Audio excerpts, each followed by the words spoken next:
Congress far room పై పోలీసులు దాడి చేయడంపై యూత్ కాంగ్రెస్ ప్రెసిడెంట్ శివసేన రెడ్డి ఆగ్రహం వ్యక్తం చేశారు. కర్ణాటకలో కాంగ్రెస్ గెలుపు కోసం కీలకంగా వ్యవహరించిన యూత్ కాంగ్రెస్ పై కేసీఆర్ అక్కసు వెళ్లగట్టారని అన్నారు. గాంధీ భవన్లో ఆయన మీడియాతో మాట్లాడారు. కావాలనే రాష్ట్ర ప్రభుత్వం వార్ రూమ్ పై దాడులు చేయించిందన్నారు. దీని వెనుక ఎవరున్నా వదిలిపెట్టమని స్పష్టం చేశారు. ఐక్యమత్యంగా ముందుకు వెళ్తుంటే మళ్లీ గొడవలు పెట్టే ప్రయత్నం చేస్తున్నారని, అవేవి ఫలించలేవని చెప్పారు.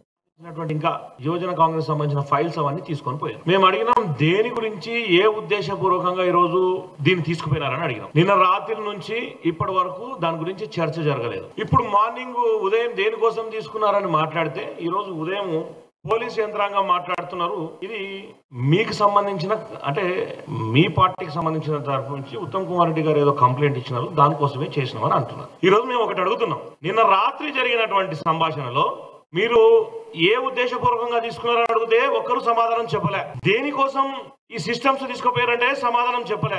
ఎప్పుడో 5వ తారీఖు రోజు, మే 5వ తారీఖు రోజు ఉత్తమ్ కుమార్ రెడ్డి గారు ఒక ఫోన్ నెంబర్ ఇచ్చి ఈ నెంబర్ నుంచి